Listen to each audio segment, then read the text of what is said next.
My name is Greg Jackson, and I'm a mixed martial arts instructor. We train amateurs, professionals, and lots of different organizations, but yeah, there's boy, I don't know how many we've got, 20, 25 maybe in the UFC, something like that. It's a crazy number. Definitely the biggest camp in the UFC, for sure.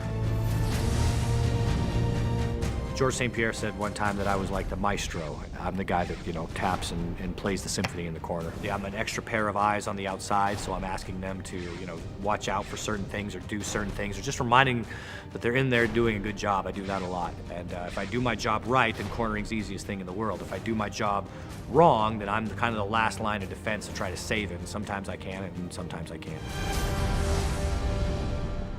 Well, a decision tree can be looked at either microly or macroly, and macro is a lot easier to understand. Macroly, you can say, do I want to throw a left punch or a right punch? That's called a cluster. Well, imagine if you could do certain movement patterns to make that fight predictable. So say, I am going to move in a place where all he can do is hit me with this right hand. So then I'm just waiting for it. And as soon as that right hand comes, oh, there it is. I knew it was coming, and then you're ready for it. It gives you that predictability, that gives you that confidence, and that lets you keep the initiative and lets you win the fight.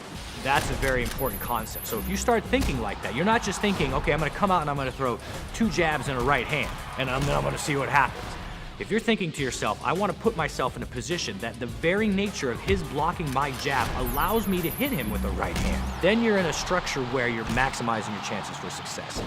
That John Jones-Shogun fight, Shogun was covering his hands high a lot, trying to defend his head from John's very powerful strikes. So at one point, John, understanding that, had a decision to either throw a left hook at his head, which was then blocked, or throw it at his liver. So he stepped in and was able to really do some serious damage to the liver because he had done so many shots to the head. That set up predictability in a system, and that's a lot of what clustering is it makes fighting predictable. Having that in mind, all you're doing is clustering over and over and over. You're just putting yourself in these positions where no matter what they do, they're gonna get nailed. The process is the only thing that I own. I don't own that victory. Like, the victory is theirs, but the process is mine and the fighters together. Like, we share that. Every day we share that. So when we win, I'm happy for about a minute and a half, and then I just want to do it again. UFC Undisputed 3, your move.